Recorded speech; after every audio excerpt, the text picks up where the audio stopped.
Comes round this time, I think we'll see the bomb doors open, and inside the bomb bay that carried 21,000 pounds of bombs, there are now the names of people who've contributed and who've paid to have their names inside that enormous bomb bay.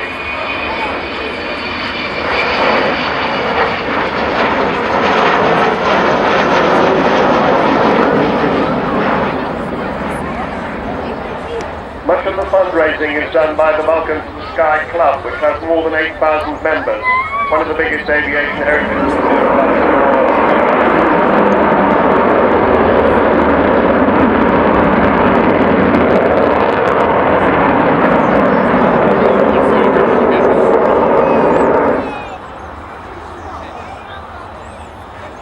So she does continue to need everybody's help. I'll tell you more about how you can provide that.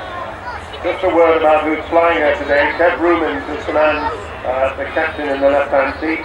Martin Withers, he's in the right-hand seat, he's the co-captain. He's the man who flew that other Vulcan on the other side of the airfield down to the Falkland Islands.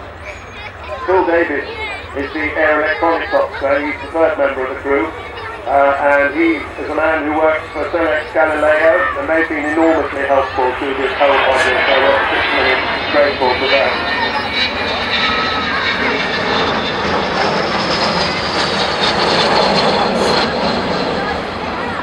See, she can tiptoe in when she wants to.